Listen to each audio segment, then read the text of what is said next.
17வது BRICS மாநாடு பிரேசிலில் நடைபெற்று வருகிறது. அமெரிக்காவுக்கு எதிராக பிரிக்ஸ் கடந்த காலங்களில் பல நடவடிக்கைகளை மேற்கொண்டிருக்கிறது. அந்த வகையில் இந்த மாநாட்டை அமெரிக்கா உற்றுநோக்க தொடங்கியுள்ளது. சமீபத்தில் நடைபெற்ற ஷாங்காய் ஒத்துழைப்பு மாநாட்டில் பெஹல்காம் தாக்குதல் குறித்த கண்டனம் தெரிவிக்கப்படாததால் இந்தியா இதன் கூட்டறிக்கையில் கையெழுத்திட மறுத்துவிட்டது. இதனையடுத்து பிரிக்ஸ் மாநாட்டில் இந்த தாக்குதலுக்கு கண்டனம் தெரிவிக்கப்பட்டிருக்கிறது.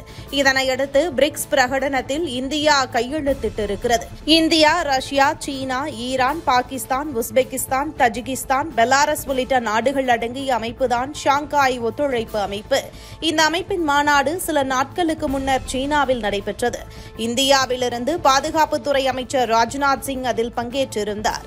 ஆனால் இந்த மாநாட்டில் எல்லை தாண்டிய பயங்கரவாதத்தையும் பெஹல்காம் தாக்குதல் குறித்தும் எந்த கண்டனமும் தெரிவிக்கப்படவில்லை.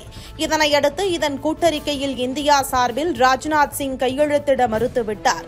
இந்த விவகாரம் பூதாகரமாக வெடித்திருந்தது. இந்நிலையில் தற்போது நடைபெற்ற பிரிக்ஸ் மாநாட்டில் பெஹல்காம் தாக்குதல் குறித்து கண்டனம் தெரிவிக்கப்பட்டிருக்கிறது. இதனையடுத்து பிரிக்ஸ் கூட்டறிக்கையில் இந்தியா கையெழுத்திட்டிருக்கிறது. பிரிக்ஸ் பிரகடனத்தில் ஜம்மு காஷ்மீரில் ஏப்ரல் 22, 2025 அன்று நடந்த பயங்கரவாத தாக்குதலை நாங்கள் கடுமையாக கண்டிக்கிறோம். இதில் 26 பேர் கொல்லப்பட்டனர் மற்றும் பலர் காயமடைந்தனர் என்று தெரிவிக்கப்பட்டிருந்தது. ஆனால் இந்த தாக்குதலுக்கு பாகிஸ்தான் காரணம் என்று இந்தியா தொடர்ந்து குற்றம் சாட்டி வருகிறது. பயங்கரவாதிகளின் எல்லை தாண்டிய செயல்பாடுகள், பயங்கரவாதத்திற்கு நிதியுதவி மற்றும் அவர்களுக்கு புகலிடம் கொடுப்பது உட்பட அதன் அனைத்து நடவடிக்கைகளிலும் வெளிப்பாடுகளிலும் பயங்கரவாதத்தை எதிர்த்து போராடுவதற்கான எங்கள் உறுதிப்பாட்டை நாங்கள் மீண்டும் உறுதிப்படுத்துகிறோம் என்று பிரிக்ஸ் தலைவர்கள் தங்கள் அறிக்கையில் தெரிவித்திருக்கின்றனர். பிரிக்ஸ் மாநாட்டில் பங்கேற்றிருந்த பிரதமர் நரேந்திர மோடி அமைதி மற்றும் சகோதரத்துவத்திற்கான இந்தியாவின் உறுதிப்பாட்டை மீண்டும் வலியுறுத்தினார்.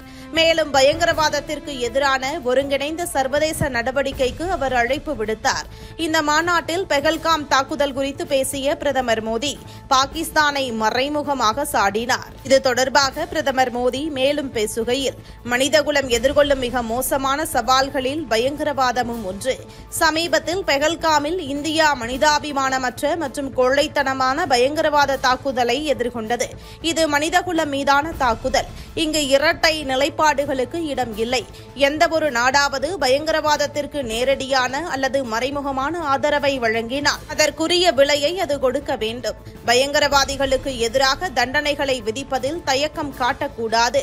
பயங்கரவாதத்தால் பாதிக்கப்பட்டவர்களையும் அதை ஆதரிப்போரையும் நிச்சயம் ஒரே மாதிரி எடை போட முடியாது. தனிப்பட்ட அல்லது அரசியல் ஆதாயத்திற்காக பயங்கரவாதத்திற்கு ஆதரவு அளிப்பதை ஏற்கவே முடியாது. அனைத்து நாடுகளும் தீர்க்கமாக செயல்பட வேண்டும். மேலும் மகாத்மா காந்தி மற்றும் கௌதம புத்தரின் போதனைகளால் ஈர்க்கப்பட்டு இந்தியா அமைதியின் வழியை தொடரும். சூழ்நிலைகள் எவ்வளவு கடினமாக இருந்தாலும் மனிதகுலத்தின் நலனுக்கு அமைதியே சிறந்த வழி என்றார்.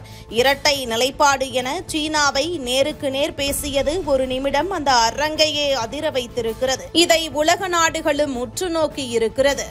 இதுபோன்ற முக்கிய நிகழ்வுகள், அரசியல் தகவல்களை ஆழமாக மாறுபட்ட கோணத்திலும் அறிந்து கொள்ள மறக்காமல் உங்கள் TNS24 டிஜிட்டல் பக்கத்தை பின்பற்றிக் கொள்ளவும். உங்கள் ஒவ்வொரு ஆதரவும் இதுபோன்ற பல நிகழ்வுகளின் பின்னணியை அறிய உதவும்.